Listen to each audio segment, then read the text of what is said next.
If you're a young parent, there will be a steady stream of new ideas that will be coming down the pike that say, this is the way you should parent. That's what happens in every generation. So don't be surprised at that, and don't think, oh, wow, maybe everybody else got it wrong, and here's the new and best way. There will always be the new promise. This will do it. This will deliver. And so start there. And then you already answered in part, Xander, where I would go, and that is you start with basic theology. What does the Bible teach about a child? Foolishness is bound up in the heart of a child. Go through the Proverbs. Look at those references again and again that talk about that children left to themselves will bring their parents to shame. So the right way to parent is not to leave a child alone. Now, that doesn't mean you break a child, you bully a child, but it does mean that you start with the basic understanding that that child is a depraved sinner, and he exercises that depravity in the best way he can. Can you imagine a nursery if the child really had the power to hurt another child? It would be a slaughterhouse, because that's what they would do.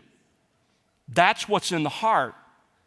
You know, Christ said it well in Mark chapter 7, right? It's not that which comes from the outside that defiles a man. It's that which comes up from the heart. Well, our children are no different than that.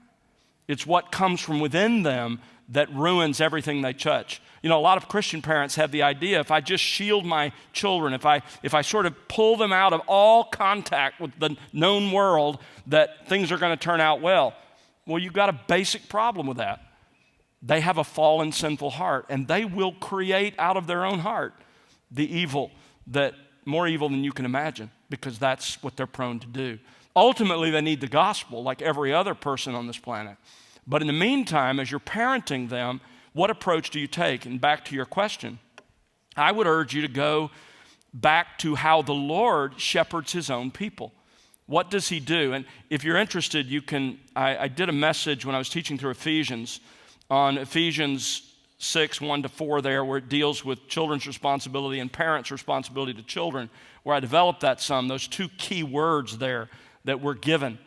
But essentially, you put those words together, and we are to verbally instruct our children, and then we are to put before them rewards and punishments. This is exactly what God did, right? In the Torah, in the law.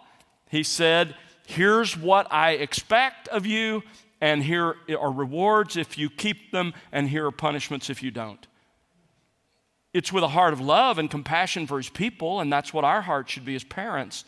But nevertheless, we cannot improve on God's approach that is shown in the Torah, in the law that he gave his people.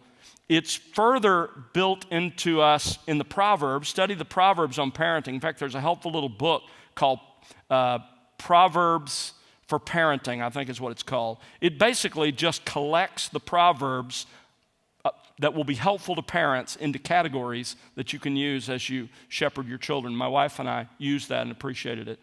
And then go to Ephesians 6, 1-4, and see what God has to say, and look at those words, study them, and you'll see that it involves both. It involves verbal instruction, but it also involves laying before them rewards and punishments.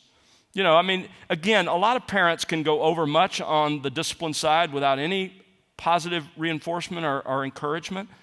That's obviously a problem. I think it was Martin Luther who said, you know, yes, you do use the rod in the biblical terms. You do discipline physically, but you also make sure there's an apple for reward if the child obeys. There's that balance that you see in the scripture. So that's what I would urge you to do. And I think in terms of gaining a biblical philosophy of parenting, there are a lot of resources out there, but the one, we were just talking about it over lunch, the one that Sheila and I have found most beneficial through the years, we read it, I think, once a year when our kids were young, is called Shepherding a Child's Heart by Ted Tripp. It not only gives you the philosophy, but then he fleshes that out with, so what are you trying to do? What are you trying to accomplish in each stage of that child's life? So that's where I would go. I would go to the Torah, Proverbs, then Ephesians 6, 1-4. And, if that doesn't convince them, then that's between them and the Lord. But this is the biblical model that he both laid out in Scripture and reflected in how he shepherded his own people.